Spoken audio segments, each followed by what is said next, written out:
Hi, my name is Rich Breeds. I'm 35 years old. I've been rollerblading 21 years and I'm an alcoholic. My addiction with alcohol started with the repetition of drinking a bottle of wine every night after work when I was 22. So up until 22, I've been drinking just like any 18 to 22-year-old would. Parties, house parties, going out, etc. Experiences, growing, learning, totally normal, didn't think anything of it.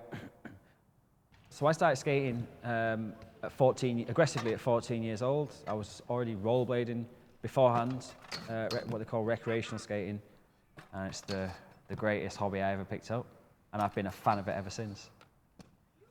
So I met this girl, amazing woman, and we spent 4 years together. She was my best friend and a really incredible woman. Sadly, the drink separated us because I couldn't stop drinking for her because it had too much of a hold on me, the drink. The drink does trick me into thinking he's my best mate, and he's not. He really is the devil for me in a bottle. So we went our separate ways. I stayed in this new city, but single, and really, really began drinking because there was nobody to stop me anymore.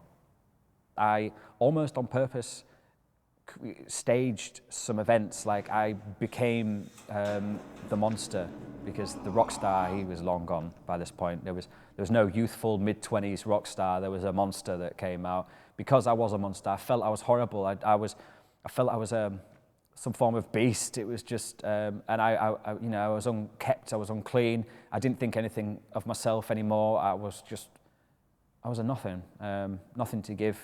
My skating obviously was non-existent because I was either hungover or just drunk.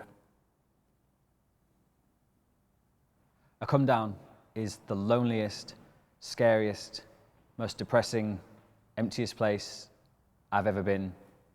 You don't feel anything. You don't hear or see anything. Your eyes are open, but you're not looking at anything. Nothing makes you laugh. Nothing makes you cry. You're an empty, empty shell, like a mannequin laid on the floor. You never think it's going to end. There's been a few times where I thought I'm going to kill myself, just through, you're just so empty and depressed, and that's what the drink does to me. As well as many other things, it does that.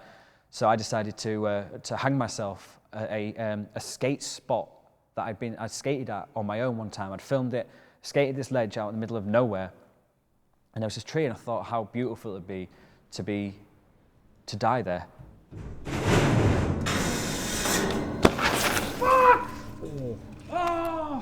So I went into a local DIY shop and I bought some rope, and I remember as I'm buying this rope, I was feeling it to see how it's going to rub on my neck, and I bought the rope, and I remember I was nearly in tears, and I was speaking to the cashier when I was buying this rope, and I went down to I walked down to the tree down by the river where I was going to do it, and I remember I had the music playing, and I tried looping it around to onto the tree, and I sort of left it there, and then I was thinking about it. I'm sat on this rock, sort of contemplating it, and the music's sort of playing, and then I ended up dancing on this rock, and I think it was a hip-hop song of some sort, and so I'm dancing, and the sun was setting, and I decided not to kill myself in the end. And that was just the mental madness of it. It was like, I'm going to kill myself now, today, and I went off to go to kill myself, and got taken by the music, obviously still drinking throughout the whole process, and ended up just dancing, just on my own on this rock, and then, I'll go home now, I'll just go home. So I went home. That's the erraticness and craziness of the drink. Another time when I was, in the last year, in the final year, I decided, one night I was gonna kill myself.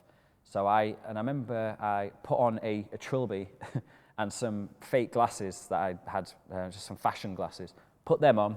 I had a denim jacket I threw on, and I looked quite smart, and I walked to the local supermarket, and I bought a load of paracetamols, and I went to the counter and got the strongest sleeping tablets I could get, and went back, and I just started drinking my wine again, just popped everything out, and just took everything, and popped it as much as I could, really. Then just kept drinking. I was also chatting to a few friends on the phone, and one of them had come round to see me. I'd opened the door, walked up to my room, and then I collapsed, and that's when they phoned the ambulance. And the ambulance came and rushed me to their local A&E, where, bless them, it was 12 hours of me trying to bring me back to life, basically, and they bless them, they did. My family got called in, and I made it. It was, I remember asking my dad what was his worst experience of his life, and he said walking in and seeing me all wired up while the surgeons are trying to, you know, stop me from dying, basically. Yeah, by this point, there's not much left of Rich Breeds. So we went to the York Hospital, and as we're waiting for the detox, I said to Dad, I was like, I need to, and I'm shaking. Dad, I need to have another drink. So we went out to the car, and I'm walking, and I'm shaking a bit, and we go to the footwell of the car, and I get the wine, and I'm just like, have some of the drink. Okay. And then we go back in, and we wait.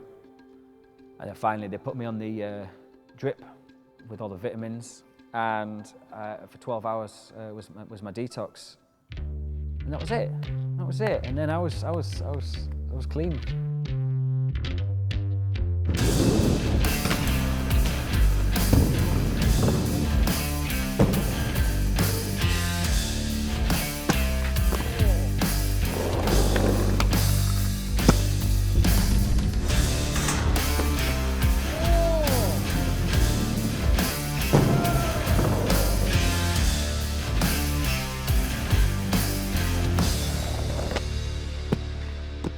I was out of hospital, and 4 days later, I had a job again.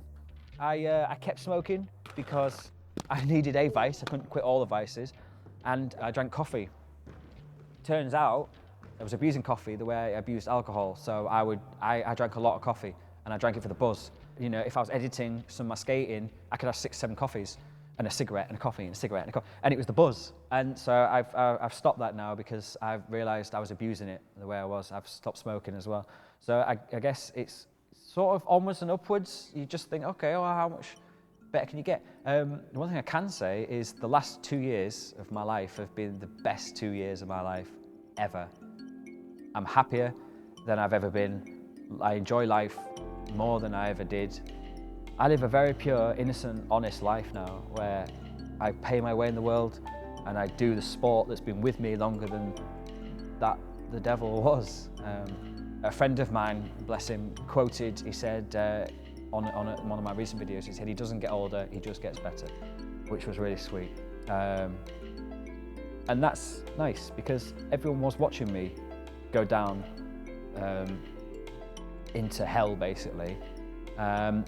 And now they're watching me rise up out of it, and it's great to show people me rising out, because yeah, I was in a horrible place through my own choosing. Yeah, I'm a lucky man, very lucky man.